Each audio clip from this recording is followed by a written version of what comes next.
విహారీ సహస్ర చెంప పగలగొట్టి ఇంట్లో వాళ్ళందరినీ కూడా ఎదిరించి క్రిష్ ఇక్కడే ఉంటాడని ఇంట్లో వాళ్ళందరికీ కూడా వార్నింగ్ ఇస్తాడు.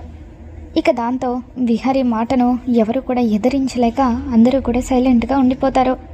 మరోవైపు పద్మాక్షి తన తండ్రి వస్తూ ఉండడంతో ఎంతో ఆనందంగా సహస్ర దగ్గరకు వచ్చి, సహస్ర మీ తాతయ్య వస్తున్నారే అని చెప్పి అంటూ ఉంటే సహస్ర ఆనందపడిపోతూ ఉంటుంది. మరోవైపు అంబిక, నాన్న ఇంత సడన్గా రావడం ఏంటి, మళ్ళీ ఎటువంటి నిర్ణయం తీసుకొని ఉంటాడో ఏంటో, ఆస్తి ఈసారి ఎవరి పేరు మీద రాయిపోతున్నాడో అని చెప్పి అంబిక ఆలోచిస్తూ ఉండగా ఇక సరిగ్గా అప్పుడే విహారీ వాళ్ళ తాతగారు ఇంటికి వస్తారు.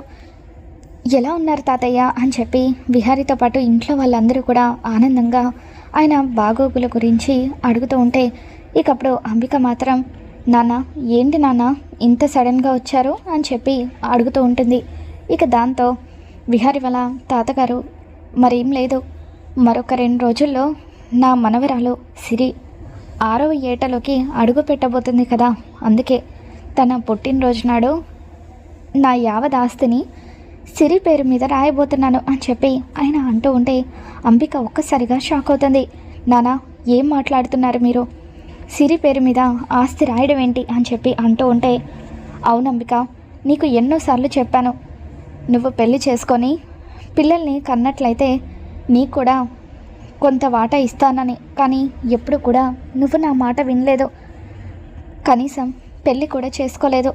మరి ఇప్పుడు ఈ ఇంటికి ఏకైక వారసురాలు సిరియే కదా, అందుకే సిరి పేరుతోనే ఆస్తిని రాయబోతున్నాను అని చెప్పి ఆయన అంటూ ఉంటారు. నానా ఇది కరెక్ట్ కాదు అని చెప్పి అంబిక అంటూ ఉంటే, లేదంబిక నేను ఆల్రెడీ నిర్ణయం తీసేసుకున్నాను, ఇక ఈ విషయంలో ఎవరు నన్ను ఆపాలని ప్రయత్నించినా కూడా నేను ఊరుకోను.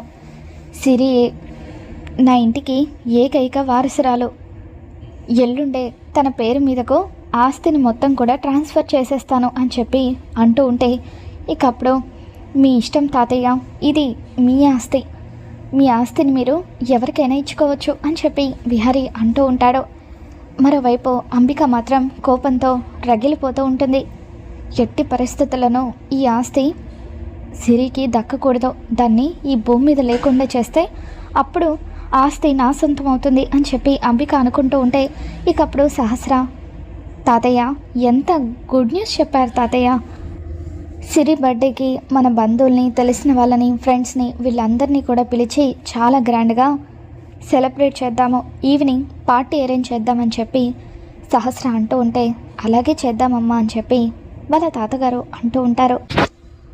మరోవైపు అంబిక ఎట్టి పరిస్థితుల్లోనూ ఈ సిరి పుట్టినరోజు జరగకూడదు, పుట్టినరోజు నాడే దీన్ని చంపేయాలి,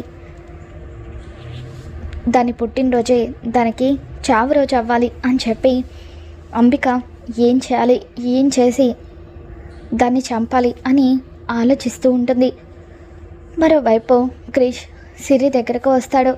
సిరి 2 రోజుల్లో నీ పుట్టినరోజా అని అడుగుతూ ఉంటే, అవును క్రిష్ అని చెప్పి సిరి అంటూ ఉంటే అప్పుడు క్రిష్, సిరి నీకు ఒక విషయం చెప్పాలి, నా పుట్టినరోజు కూడా 2 రోజుల్లో వస్తుంది, అంటే నువ్వు నేను ఒకే రోజు పుట్టామన్నమాట అని క్రిష్ అంటూ ఉంటాడు.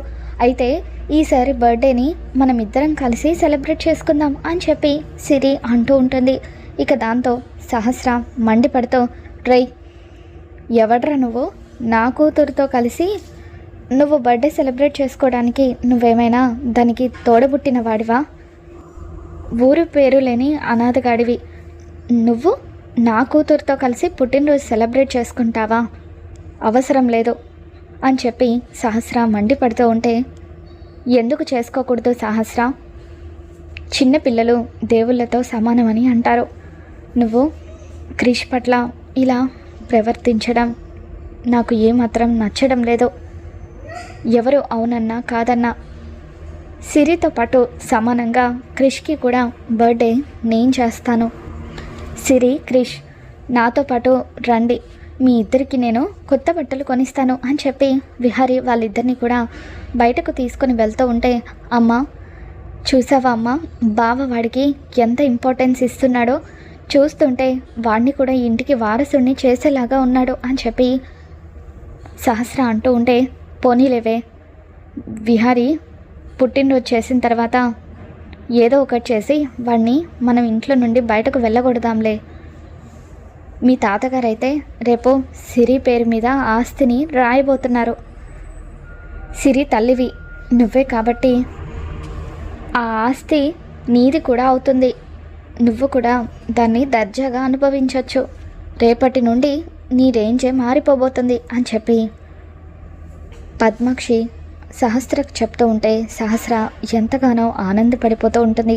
మరోవైపు అంబిక పుట్టినరోజే దాన్ని లేపేసి ఉంటే ఈరోజు నేను ఇదంతా చూసుండాల్సి వచ్చేదే కాదు అని చెప్పి ఏం చేయాలని చెప్పి ఆలోచిస్తూ ఉంటుంది. మరోవైపు హాస్పిటల్లో ఉన్న లక్ష్మి స్పృహలోకి వస్తుంది. స్పృహలోకి వచ్చిన తర్వాత డాక్టర్ ఇప్పుడు మీకు ఎలా ఉంది, మీ పేరేంటి అని చెప్పి అడుగుతూ ఉంటే, నా పేరు సిరి డాక్టర్ అని చెప్పి లక్ష్మి చెబుతూ ఉంటుంది.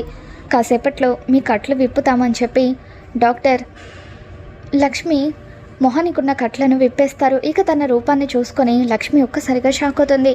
డాక్టర్ ఇది నేను కాదు, నా రూపం మారిపోయింది అని చెప్పి అంటూ ఉంటే, మీకు ఒక విషయం చెప్పాలి సిరి గారు, ఆ రోజు మీరు చాలా పెద్ద ప్రమాదానికి గురయ్యారు. అసలు మీరు బతకడమే కష్టమని మేమంతా కూడా అనుకున్నాము. ఆ టైంలో మీకు ఆపరేషన్ చేశాము, ప్లాస్టిక్ సర్జరీ కూడా చేశాము. మీ మొహం అంతా కూడా చాలా విపరీతంగా డ్యామేజ్ అవ్వడం వల్ల ప్లాస్టిక్ సర్జరీ చేసి మీ రూపాన్ని మార్చాల్సి వచ్చింది అని చెప్పి డాక్టర్ అంటూ ఉంటారు. ఒక విధంగా మీకు ఇది పునర్జన్మ లాంటిది అని చెప్పి డాక్టర్ అనడంతో ఇక అప్పుడు మారిపోయిన తన రూపాన్ని చూసుకొని లక్ష్మి ఎంతగానో బాధపడిపోతూ ఉంటుంది. ఇక తను హాస్పిటల్ నుండి డిశ్చార్జ్ అయ్యి బయటకు వచ్చిన తర్వాత ఇప్పుడు నేను ఇలా మారిపోయిన రూపంతో ఎక్కడికి వెళ్ళాలి, నా తల్లిదండ్రుల దగ్గరికి వెళ్ళలేను. అలాగే నా కన్న కొడుకు క్రిష్ కూడా నన్ను గుర్తుపట్టడు. మరి ఇప్పుడు నేను ఇంకా ఎవరి కోసం బతకాలని చెప్పి లక్ష్మి చనిపోవడానికి సిద్ధపడి వెళ్ళబోతూ ఉంటే అప్పుడే ఒక స్వామీజీ లక్ష్మికి ఎదురుపడతారు. చూడమ్మా, ఆ దేవుడు ఏం చేసినా కూడా నీ మంచి కోసమే చేస్తాడు. నీ రూపం మారిపోయిందని నువ్వు బాధపడుతున్నావు కదా, కానీ దేవుడు నీ కుటుంబంతో నువ్వు కలిసి ఉండడానికి నీకు ఈ విధంగా అవకాశం ఇచ్చాడు. బాగా ఆలోచించు అని చెప్పి స్వామీజీ అంటూ ఉంటే ఇక అప్పుడు లక్ష్మి స్వామీజీ చెప్పినట్టుగా నిజంగా నేను చనిపోవాలనుకొని తప్పు చేశానా అని చెప్పి కృష్ణ ఎలా ఉన్నాడో ఏంటో అని చెప్పి ఆలోచిస్తూ బాధపడిపోతూ ఉంటే ఇక అదే టైంకి దగ్గరలో గుడి కనిపించడంతో లక్ష్మి ఆ గుడికి వెళ్తూ ఉంటుంది. సిరి కృష్ణల పుట్టినరోజు కావడంతో ఇకప్పుడు విహారీ వాళ్ళిద్దరినీ కూడా గుడికి తీసుకొని వస్తాడు. అక్కడ గుడిలో వాళ్ళిద్దరి పేరు మీద పూజలు నిర్వహిస్తూ ఉంటాడు. అదే గుడికి సహస్ర వాళ్ళ తాతయ్య వీళ్ళంతా కూడా వస్తారు. మీరు వెళ్ళి ప్రదక్షిణలు చేసిరండి, నేను ఇక్కడే ఉంటాను అని చెప్పి విహారీ వాళ్ళ తాతగారు ఒక దగ్గర కూర్చొని ఉంటారు. ఇక అలా సడన్గా ఆయనకి గుండెపోటు వస్తుంది. అదే గుడిలో ఉన్న లక్ష్మి తాతగారికి సిపిఆర్ చేసి ఆయన ప్రాణాలను కాపాడుతుంది. ఇక దాంతో రూపం మారిపోయిన లక్ష్మిని గుర్తుపట్టని విహారీ చాలా థ్యాంక్స్ అండి, మా తాతయ్యని కాపాడారు. నిజంగా ఈరోజు మా తాతయ్యకి ఏదైనా జరుగుంటే మేమంతా కూడా చాలా బాధపడి ఉండేవాళ్ళం అని చెప్పి అలా లక్ష్మికి థ్యాంక్స్ చెప్తూ ఉంటే ఇంట్లో వాళ్ళందరూ కూడా రూపం మారిపోయిన లక్ష్మిని గుర్తుపట్టకుండా థ్యాంక్స్ చెప్తూ ఉంటారు. బిహారీతో పాటు ఉన్న కృష్ణని చూసి లక్ష్మి చాలా ఆనందపడిపోతూ ఉంటుంది. యమున లక్ష్మితో నీ పేరు ఏంటమ్మా అని చెప్పి అడుగుతూ ఉంటే ఇకప్పుడు నా పేరు దుర్గా అండి, నేను ఎవరూ లేని అనాథను, ఈ ఊరికి కొత్తగా వచ్చాను అని చెప్పి అంటూ ఉంటే ఇకప్పుడు అమ్మ దుర్గా, నువ్వేమనుకోకపోతే నువ్వు మాతో పాటే మా ఇంటికి రావచ్చు కదా అని చెప్పి అంటూ ఉంటుంది. ఇక దాంతో పద్మాక్షి, ఏ యమున ఏం మాట్లాడుతున్నావు నువ్వు, దారిన పోయే దరిద్రాన్ని ఇంటికి రమ్మని పిలుస్తావేంటి, ఒకప్పుడు ఇలాగే లక్ష్మి అనే దరిద్రాన్ని తీసుకొచ్చి ఇంట్లో పెట్టావు, అప్పుడు ఏం జరిగిందో మర్చిపోయావా అని అంటూ ఉంటే యమున చెప్పడం కాదు, నా ప్రాణాలు కాపాడినందుకు గాను ఈ అమ్మాయికి నేనే నా ఇంట్లో వంట మనిషిగా ఉద్యోగం ఇస్తున్నాను అని చెప్పి విహారీ వాళ్ళ తాతగారు చెప్పడంతో ఇక అలా దుర్గగా పేరు మార్చుకున్న లక్ష్మిని విహారీ ఇంట్లో వాళ్ళంతా కలిసి ఇంటికి తీసుకొని వస్తారు. మొత్తానికి ఆ విధంగా దుర్గగా మళ్ళీ లక్ష్మి విహారీ కుటుంబానికి దగ్గరవుతుంది. మరి రాబోతున్న ఎపిసోడ్లో ఏం జరగబోతుందో మళ్ళీ మన ఛానల్లో తెలుసుకుందాం. ఈ వీడియో మీకు నచ్చినట్లయితే తప్పకుండా లైక్ చేయండి.